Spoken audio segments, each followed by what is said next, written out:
The Arabian Desert. A vast ocean of drifting sands and scorched, sun-baked rocks. Beneath these endless dunes, oil. The lifeblood of our new mechanical century. For more than 400 years, the Ottoman Empire has ruled these lands, controlling all that's to be found here. But the Ottomans do not rule unopposed. Small bands of Bedouin rebels have united to overthrow the empire.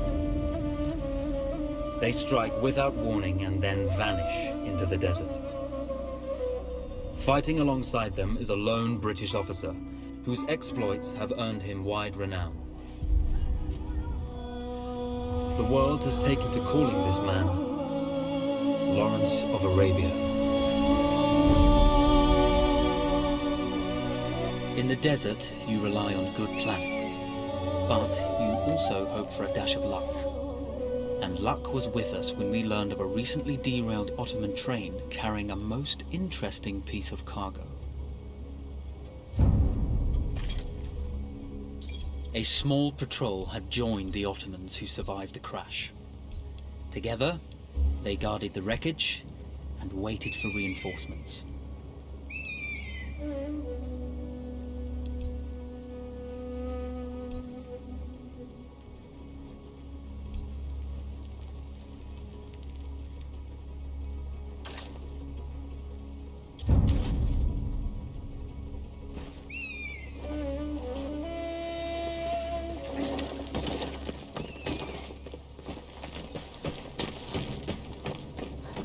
A lone fighter has just one advantage over a large enemy force.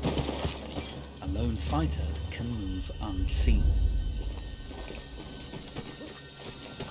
Cry havoc and let slip the dogs of war.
Come out! It's over.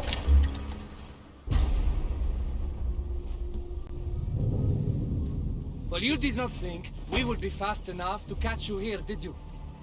Lawrence of Arabia.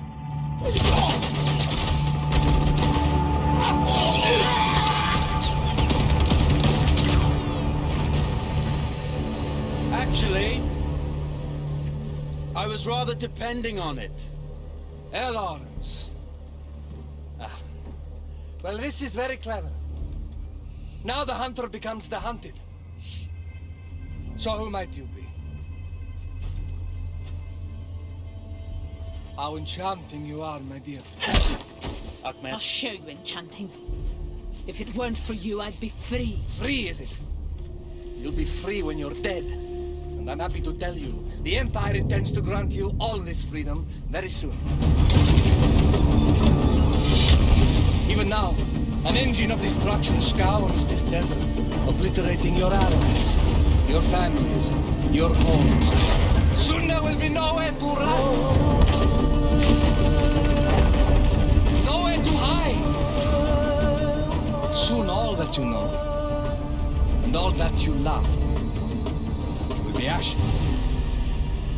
You will all be free to die. Oh, you animal! Zara!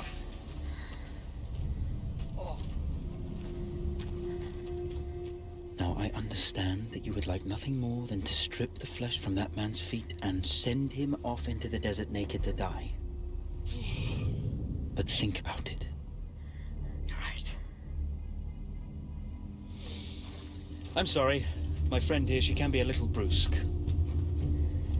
You're going to tell me how to lie to your train, so we can lure it into a trap and destroy it. Impossible. To even begin to talk to that train, you would need an entire book of communication codes. Oh, like this one, you mean? You can never stop the progress of machines. One day, the whole world will take your lands and the precious black gold beneath its sands. We shall see, my friend.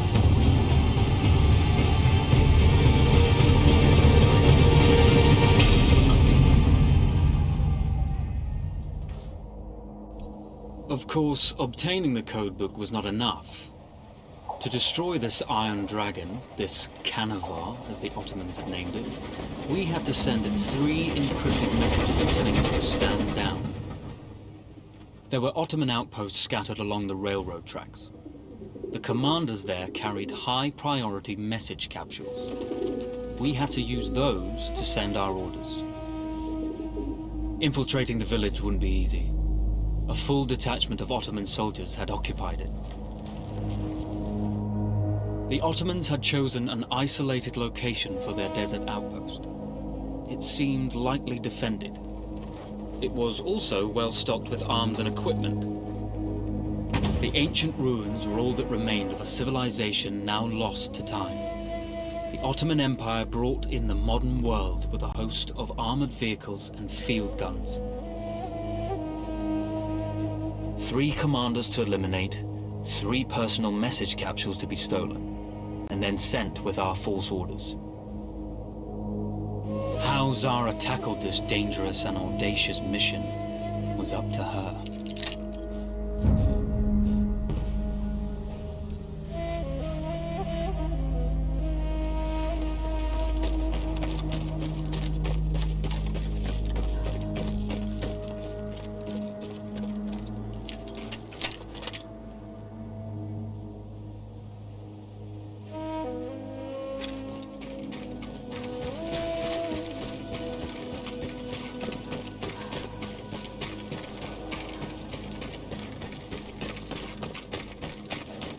The Bedouin treasured their horses, and in return, those animals granted their riders unparalleled speed and mobility.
single order wouldn't be enough. Ottoman protocol required the message to be received in triple before the train would acknowledge it as genuine.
See, the message had already been sent, my dear.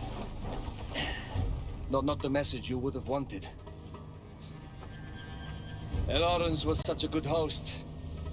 It almost seemed rude to escape. I made sure to note the location of Lawrence's camp, of course.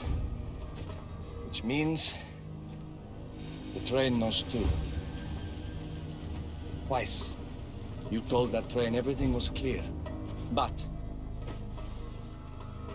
I told it exactly where to attack.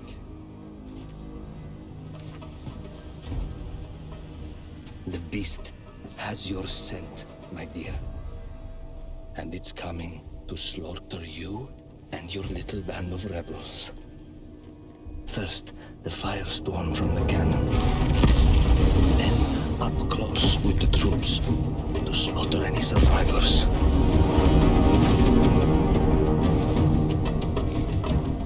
The legend of Lawrence of Arabia dies tonight.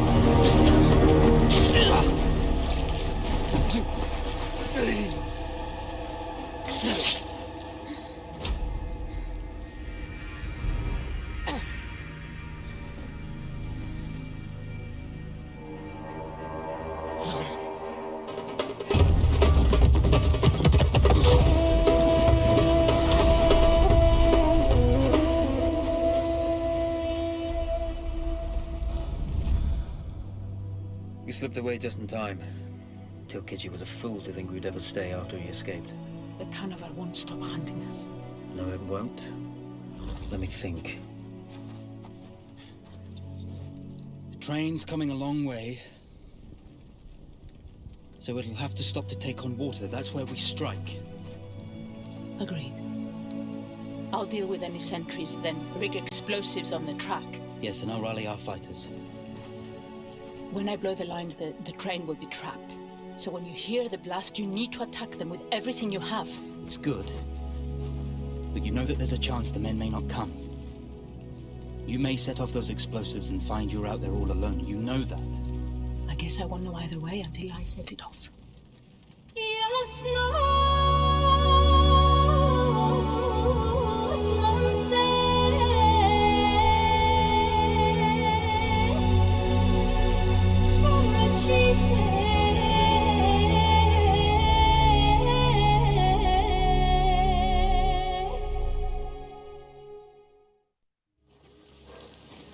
Man makes plans and God laughs. As it turned out, the small town where we would ambush the train had a significant enemy presence. Those troops would have to be dealt with before the explosives could be set.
İleride şuraları kolaçanın. Bu mevkiye daha ziyade!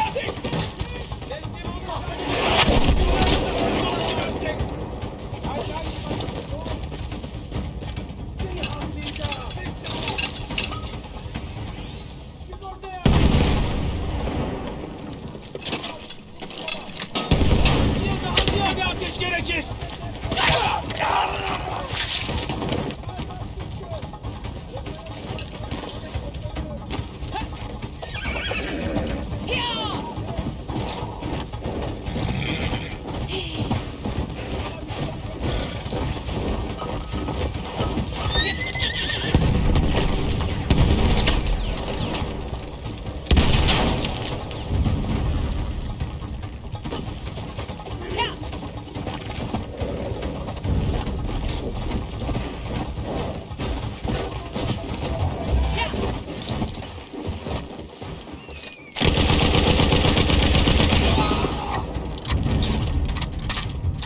Once Zara secured the town, the trap would be set for the arriving train.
vengeance can be a sweet or bitter brew. How did you find it, Zara?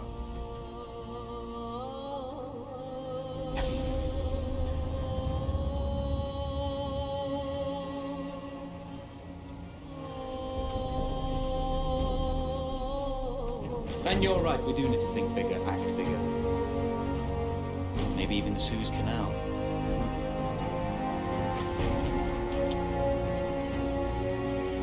Tell me, what do you know about battleships?